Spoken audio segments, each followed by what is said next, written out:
very typical quick way to lose your dog. I've done the top path. The dogs have done the bottom path. Muna knows exactly where I am. Lawrence didn't. So he did the bottom path, came out there, worked out I wasn't behind him, but he also couldn't see me. I suspect he then stood with Muna to work out what was going on. She was looking at me, and so he followed on. But it's such an easy way to think, well, the dog will just find me.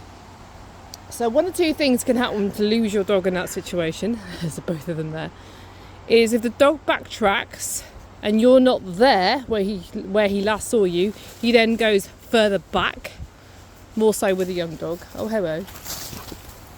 To be fair, you probably did get worried, and that's why we've got a Zoomy now.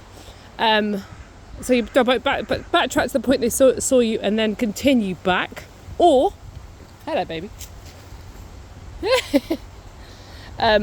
Or he'll get to that point and then run on.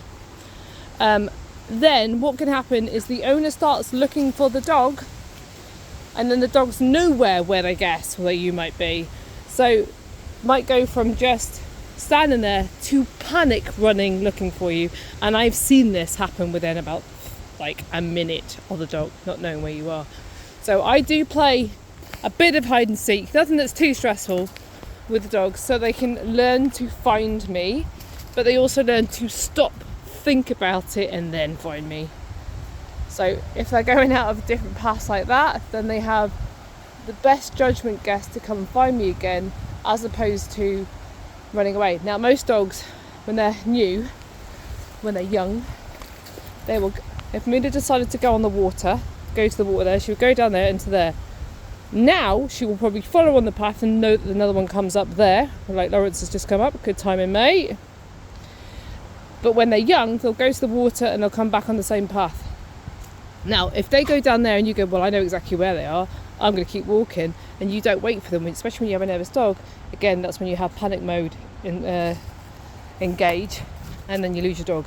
I have had panic mode engaged with one of my super anxious dogs in the past, and he was gone for 20 minutes. That kind of scenario. He'd gone into the woods, he'd come out, I wasn't where he thought I'd be, started chasing around the forest. We're both looking for each other before I knew he'd gone. Hup!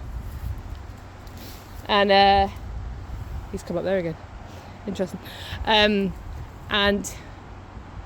he's checking that I'm there. And within that 20 minutes, that dog had completely wild. He didn't know. He is scared of people anyway, but he didn't even know I was me, and he wouldn't come to me because he'd got himself so far into panic mode. So when you are letting dogs off lead, being aware of the pattern that the dogs walk, and if you suddenly change it, you don't wait for them to come up on the path that they've gone in on, then you can lose them. So, or they can lose you, which is worse, I think.